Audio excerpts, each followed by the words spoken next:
Hello friends, आपका अपना YouTube channel Chanakya GK पर आपका आज स्वागत फिर है। एक नया टॉपिक के साथ आए हैं। इससे पहले हिस्ट्री का एक टॉपिक सिंधु घाटी की सभ्यता पूरा कर चुके हैं और आज का टॉपिक फिजिक्स का मापन और गतिकी चैप्टर से है। तो इस टॉपिक का ये पहला वीडियो है और इस टॉपिक का 2 वीडियो आएगा। इस 2 वीडियो में मापन और गतिकी का अति महत्वपूर्ण प्रश्नों को शामिल किया जाएगा और इस टॉपिक से इन प्रश्नों से ज़्यादा एग्जाम में नहीं पूछेगा, ठीक है। इसलिए इन प्रश्नों को पूरी तरह से याद कर लें और बीच बीच में रिवीजिंग करते रहिएगा ताकि इन प्रश्नों को न भूलें। चलते हैं इस टॉपिक के पहला प्रश्न। पहला क्वेश्चन है, गति के नियमों का प्रतिपादन किसने किया था? ठीक है, गति के नियमों का प्रतिपादन किसने किया था? तो इसका राइट आंसर हो जाएगा ऑप्शन ख यानी न्यूटन, ठीक है। तो अब इस क्वेश्चन से रिलेटेड कुछ महत्वपूर्ण फैक्ट को डिस्कस कर लेते हैं। तो सबसे पहले महान वैज्ञानिक सर आइजैक न्यूटन ने 1687 ईस्वी में गति विषयक 3 नियमों का प्रतिपादन अपनी पुस्तक प्रिंसिपिया में किया था, ठीक है। इसलिए इस वैज्ञानिक के सम्मानार्थ इन नियमों को न्यूटन के गति विषयक नियम कहते हैं, ठीक है। यानी गति के नियम का जो खोज है वो न्यूटन साहब किए थे, इसलिए इन्हीं के नाम पर यह गति के 3 नियम दे दिया गया है। न्यूटन के प्रथम गति नियम, न्यूटन के दूसरे गति नियम और न्यूटन के तीसरा गति नियम, ठीक है। और क्वेश्चन एक ये भी पूछता है कि प्रिंसिपिया जो पुस्तक है यह किसकी रचना है? तो न्यूटन की, ठीक है। नेक्स्ट क्वेश्चन, किसी भी स्थिर या गतिशील वस्तु की स्थिति और दिशा में तब तक कोई परिवर्तन नहीं होता है जब तक कि उस पर कोई बाह्य बल सक्रिय न हो, ठीक है। तो इस क्वेश्चन का राइट आंसर हो जाएगा ऑप्शन क, ठीक है, न्यूटन का गति विषय का प्रथम नियम, ठीक है। तो इस क्वेश्चन से रिलेटेड कुछ महत्वपूर्ण फैक्ट को डिस्कस कर लेते हैं। तो न्यूटन के गति विषयक प्रथम नियम के अनुसार किसी भी स्थिर या गतिशील वस्तु की स्थिति और दिशा में तब तक कोई परिवर्तन नहीं होता है जब तक कि उस पर कोई बाह्य बल सक्रिय न हो, ठीक है। और न्यूटन गति के प्रथम नियम को ही जड़त्व का नियम या गैलीलियो के नियम से भी जाना जाता है, ठीक है। और न्यूटन गति का दूसरा नियम है जो इससे है जो बल का व्यंजक प्राप्त हुआ F बराबर ma, ठीक है। और प्रथम नियम से बल की परिभाषा, ठीक है।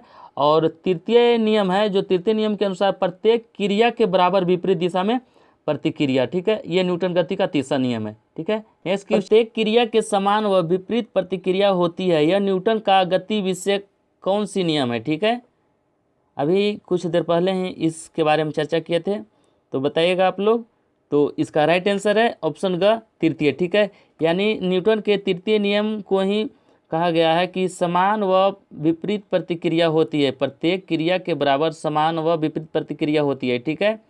नेक्स्ट क्वेश्चन, एक गतिशील बस में अचानक ब्रेक लगाने से सवारी आगे की ओर झुक जाती है, यह किस नियम का पालन करता है, ठीक है। तो इसका राइट आंसर हो जाएगा ऑप्शन क, न्यूटन के प्रथम गति नियम, ठीक है। यानी कि न्यूटन के प्रथम गति नियम को ही जड़त्व का नियम भी कहा गया है और जड़त्व में होता है एक विराम जड़त्व और एक गति जड़त्व, ठीक है। तो ये क्वेश्चन है कि गतिशील बस में अचानक ब्रेक लगाने से सवारी आगे की ओर झुक जाता है, यह किस नियम का पालन करता है? तो न्यूटन के प्रथम नियम या जड़त्व में रहता तो ये गति जड़त्व के कारण, ठीक है। तो इस क्वेश्चन से रिलेटेड कुछ महत्वपूर्ण फैक्ट को डिस्कस कर लेते हैं। तो न्यूटन के प्रथम नियम के अनुसार प्रत्येक वस्तु अपनी स्थिति को बनाए रखना चाहती है, अतः अचानक ब्रेक लगाने पर यात्री के शरीर का वह भाग जो गाड़ी के संपर्क में होता है विरामावस्था को प्राप्त कर लेता है, लेकिन उसका ऊपरी भाग जड़त्व के नियम के कारण अपनी गति को बनाए रखना चाहता है, इसलिए बस के रोकने पर यात्री आगे की ओर झुक जाता है, ठीक है। तो अगर जड़त्व में रहता तो कौन जड़त्व? गति जड़त्व के कारण, ठीक है। तो नेक्स्ट क्वेश्चन, गुरुत्वाकर्षण नियमों के आविष्कार कौन किए हैं? तो इसका राइट आंसर हो जाएगा ऑप्शन ख, न्यूटन, ठीक है। यानी गुरुत्वाकर्षण नियम का आविष्कार न्यूटन किए हैं। तो अब ये इस क्वेश्चन से रिलेटेड कुछ महत्वपूर्ण फैक्ट को डिस्कस कर लेते हैं। तो न्यूटन ने अपनी पुस्तक प्रिंसिपिया में गुरुत्वाकर्षण का नियम दिया है और गुरुत्वाकर्षण के नियम के अनुसार पृथ्वी हर वस्तु को अपनी ओर खींचती है, ठीक है। और पदार्थ के 2 कणों के बीच कार्य करने वाला आकर्षण बल कणों के द्रव्यमान के गुणनफल के अनुक्रमानुपाती तथा उनके बीच के दूरी के वर्ग के व्युत्क्रमानुपाती होता है, ठीक है। जैसे माना कि 2 कण का द्रव्यमान m1 और m2 है और एक दूसरे से r दूरी पर स्थित है, तो न्यूटन के अनुसार उनके बीच लगने वाला आकर्षण बल F बराबर क्या हो जाएगा, तो कैपिटल G m1 गुने m2 बटा आर स्क्वायर। ठीक है, तो यहाँ पर जो G है, G सार्वत्रिक नियतांक है जिसका मान होता है 6.67। ठीक है, 6.67 गुने 10 के पावर -11 न्यूटन मीटर स्क्वायर प्रति kg स्क्वायर। ठीक है, तो यहाँ ये भी पूछता है कि कैपिटल G का इकाई क्या होता है, तो न्यूटन मीटर स्क्वायर प्रति kg स्क्वायर। ठीक है, नेक्स्ट क्वेश्चन, गुरुत्वाकर्षण के नियम का प्रतिपादन किसने किया था। ठीक है, तो गुरुत्वाकर्षण के नियम का प्रतिपादन कौन किए हैं, तो इसका राइट आंसर हो जाएगा ऑप्शन ग यानी न्यूटन। ठीक है, यानी क्वेश्चन एक ही है, यहाँ पे घुरा घुरा के पूछा हुआ है कि गुरुत्वाकर्षण का खोज कौन किया था, और यहाँ पे दिया हुआ है कि गुरुत्वाकर्षण नियम का प्रतिपादन कौन किए हैं, तो कौन किए हैं, न्यूटन। ठीक है, तो इसका डिटेल डिस्कस ऊपर के क्वेश्चन में कर चुके हैं। तो चलते हैं नेक्स्ट क्वेश्चन के पास। रेखीय संवेग संरक्षण बराबर क्या होता है, तो इसका राइट आंसर बताइएगा आप लोग। रेखीय संवेग संरक्षण बराबर क्या होता है, तो इसका ऑप्शन क दिया हुआ है, न्यूटन के प्रथिगत नियम के बराबर, या दूसरा के बराबर, या तीसरा के बराबर, या फिर दूसरा या तीसरा के बराबर। ठीक है, तो इसका राइट आंसर हो जाएगा ऑप्शन घ, यानी कि न्यूटन के दूसरा नियम और न्यूटन के तीसरा नियम दोनों के योग के बराबर ये होता है रेखीय संवेग संरक्षण। ठीक है, तो इस क्वेश्चन से रिलेटेड कुछ महत्वपूर्ण फैक्ट को डिस्कस कर लेते हैं। तो दिया हुआ है कि रेखीय संवेग संरक्षण निकल कर आता है न्यूटन के दूसरा तथा तीसरा नियम दोनों के योग से। ठीक है, दूसरा और तीसरा नियम के योग से, और रॉकेट के ऊपर जाने का सिद्धांत भी संवेग संरक्षण पर ही आधारित है। ठीक है, नेक्स्ट क्वेश्चन, व्यक्ति का भार उस लिफ्ट में अधिक होगा जो ऑप्शन क स्थिर वेग से ऊपर की ओर चलता है, ऑप्शन ख स्थिर वेग से नीचे की ओर चलता है, ऑप्शन ग ऊपर की ओर त्वरित होने वाले हैं, ऑप्शन घ नीचे की ओर त्वरित होने वाले हैं।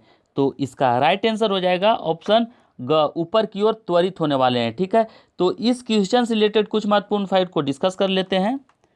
तो दिया हुआ है कि ऊपर जाती हुई लिफ्ट में आभासी भार बराबर वास्तविक भार प्लस एम में, यह समीकरण फर्स्ट हो गया, और नीचे जाती हुई लिफ्ट में आभासी भार बराबर वास्तविक भार माइनस एम में, यह समीकरण 2 हुआ। ठीक है, यहाँ कहने का मतलब हुआ एम में बोले तो बल बराबर जो होता है ये होता है एम ए। ठीक है, यानी यहाँ पे जो एम ए है गुरुत्वीय बल है। ठीक है, जो पृथ्वी अपनी ओर गुरुत्वीय बल से जो वस्तु को खींच रहा है वही यहाँ पे दिया हुआ है एम ए हो गया जो त्वरण, यानी जिस त्वरण से वो खींच रहा है, तो जो वस्तु ऊपर की ओर जाएगा त्वरित होते हुए उसमें हो जाएगा वास्तविक भार प्लस एम ए, यानी जो पृथ्वी गुरुत्व बल से खींच रहा है वो भी उसमें ऐड हो जाएगा, तो उस लिफ्ट में वस्तु का भार ज़्यादा हो जाएगा, और जो लिफ्ट त्वरित होकर नीचे आएगा उसमें जो वास्तविक भार है उसमें जो गुरुत्व बल है वो घट जाएगा, तो उस लिफ्ट में वस्तु का भार कम हो जाएगा। ठीक है, तो समीकरण 1 और 2 से स्पष्ट है कि ऊपर जाती हुई लिफ्ट में भार अधिक होगा। ठीक है, और पुनः लिफ्ट अचर वेग से ऊपर की ओर जा रहा है, तो ए बराबर 0, यानी ए बराबर 0 कहने का मतलब हुआ यहाँ पर त्वरण 0 हो जाएगा, यानी एक समान चाल से अगर ऊपर जाता है तो। ठीक है, आभासी भार बराबर वास्तविक भार माइनस एम गुने 0। ठीक है, यानी यहाँ पर गुरुत्वीय बल 0 हो जाएगा। ठीक है, तो क्या हो जाएगा, बच जाएगा हमारा वास्तविक भार बच जाएगा। ठीक है, अर्थात स्थिर वेग से ऊपर जाती या नीचे आती लिफ्ट में भार में कोई परिवर्तन नहीं होता है, और उपयुक्त विवरण से यह स्पष्ट है कि व्यक्ति का भार उस लिफ्ट में अधिक होगा जिसमें लिफ्ट ऊपर की ओर त्वरित होते हुए जाएगा। ठीक है, और अगर एक समान चाल से ऊपर या नीचे आता है तो उसके भार में कोई परिवर्तन नहीं होगा। ठीक है, और अगर त्वरित होकर ऊपर जाता है तो उसमें वस्तु का भार अधिक होगा, और त्वरित होकर नीचे की ओर आएगा तो उसमें वस्तु का भार कम होगा। ठीक है, और स्वतंत्र रूप से अगर टूटा हुआ लिफ्ट है तो उसमें वस्तु का भार शून्य हो जाएगा। ठीक है, नेक्स्ट क्वेश्चन, शून्य में स्वतंत्र रूप से गिरने वाली वस्तुओं में होती है, तो क्या होती है शून्य रूप से स्वतंत्र रूप में गिरने वाली वस्तुओं में, समान गति, समान वेग, या समान त्वरण, या समान बल। तो इसका राइट आंसर हो जाएगा ऑप्शन ग, समान त्वरण होता है। ठीक है, तो इससे रिलेटेड कुछ महत्वपूर्ण फैक्ट को डिस्कस कर लेते हैं कि शून्य में स्वतंत्र रूप से गिरने वाली वस्तुओं में समान त्वरण होता है क्योंकि वे पृथ्वी के गुरुत्व के अधीन गतिशील होता है। ठीक है, तो यहाँ पे जो स्मॉल जी का मान है वो दिया हुआ है आपका 9.8 मीटर प्रति सेकेंड स्क्वायर। ठीक है, तो नेक्स्ट क्वेश्चन, यदि पृथ्वी के उपग्रह की कक्षा दीर्घवृत्ताकार होती है तो दीर्घवृत्त का तल क्या होगा, ठीक है। यदि पृथ्वी के उपग्रह की कक्षा दीर्घवृत्ताकार होती है तो दीर्घवृत्त का तल होगा कैसा, कभी कभी पृथ्वी के केंद्र से जाता है, पृथ्वी के केंद्र से ही नहीं जाता है, पृथ्वी के केंद्र से ही जाता है, या पृथ्वी पर गिर जाएगा। तो इसका राइट आंसर हो जाएगा ऑप्शन ग, यानी पृथ्वी के केंद्र से जाता है, ठीक है। तो इससे रिलेटेड कुछ महत्वपूर्ण फैक्ट को डिस्कस कर लेते हैं। पृथ्वी का कोई उपग्रह दीर्घवृत्ताकार कक्षा में घूमेगा तो पृथ्वी का केंद्र कक्षा के एक फोकस पर होगा, अर्थात दीर्घवृत्त का तल पृथ्वी के केंद्र से जाएगा, ठीक है। नेक्स्ट क्वेश्चन, स्प्रिंग का काठिन्य है, तो स्प्रिंग का काठिन्य क्या है, स्प्रिंग की भारवाहिका धारिता या आधार के प्रति एकांक क्षेत्र पर भार या प्रति एकांक विक्षेपण पर भार, या इनमें से कोई नहीं। तो इसका राइट आंसर क्या हो जाएगा, तो इसका राइट आंसर हो जाएगा ऑप्शन क, यानी कि स्प्रिंग की भारवाहिका धारिता, ठीक है। तो इससे रिलेटेड कुछ महत्वपूर्ण फैक्ट को डिस्कस कर लेते हैं। स्प्रिंग का काठिन्य स्प्रिंग की भारवाहिका धारिता है, और स्प्रिंग काठिन्य जितना ही अधिक होता है उसकी भारवाहिका क्षमता उतना ही अधिक होती है, ठीक है। नेक्स्ट क्वेश्चन, आवेग माप है, तो आवेग माप है किसका, द्रव्यमान का, गति का, प्रमात्रा का, या वेग का, या भार का। तो इसका राइट आंसर हो जाएगा ऑप्शन ग, भार का, ठीक है। तो इससे रिलेटेड कुछ महत्वपूर्ण फैक्ट को डिस्कस कर लेते हैं। तो आवेग वस्तुतः बल की क्रिया का मात्रक है। आवेग क्या है, तो यह बल की क्रिया का मात्रक है। यह आरोपित बल तथा उस समय के गुणनफल द्वारा परिभाषित होता है जितने समय तक के लिए बल कार्यरत रहता है, ठीक है। तो आवेग बराबर होता है बल गुणे समय अंतराल, ठीक है। नेक्स्ट क्वेश्चन, 1 माइक्रोन बराबर होता है, 1 माइक्रोन बराबर कितना होता है, तो इसका राइट आंसर हो जाएगा ऑप्शन घ, 0.001 mm, ठीक है। कितना होता है, तो 0.001 mm, ठीक है। तो इससे रिलेटेड कुछ महत्वपूर्ण फैक्ट को डिस्कस कर लेते हैं। तो 1 माइक्रोन बराबर 10 के पावर -6 मीटर भी होता है, ठीक है। और 1 मीटर बराबर 100 सेंटीमीटर, और 1 सेंटीमीटर बराबर 10 mm, ठीक है। और यहाँ पे 1 मीटर बराबर 10 के पावर 3 mm भी कह सकते हैं, ठीक है। नेक्स्ट क्वेश्चन, बल का मात्रक है, तो बल का मात्रक क्या है, किलोग्राम प्रति मीटर सेकेंड स्क्वायर, या फिर किलोग्राम मीटर प्रति सेकेंड स्क्वायर, या फिर केजी मीटर प्रति सेकेंड, या फिर केजी मीटर सेकेंड स्क्वायर। तो इसका राइट आंसर हो जाएगा ऑप्शन ख, किलोमीटर प्रति सेकेंड स्क्वायर, ठीक है। क्या हो जाएगा, ऑप्शन ख, किलोमीटर प्रति सेकेंड स्क्वायर, ठीक है। तो इससे रिलेटेड कुछ महत्वपूर्ण फैक्ट को डिस्कस कर लेते हैं। बल का मात्रक किलोग्राम मीटर प्रति सेकेंड स्क्वायर होता है, और बल की परिभाषा यानी कि बल का फॉर्मूला होता है द्रव्यमान गुणे त्वरण, यानी F बराबर m है, ठीक है।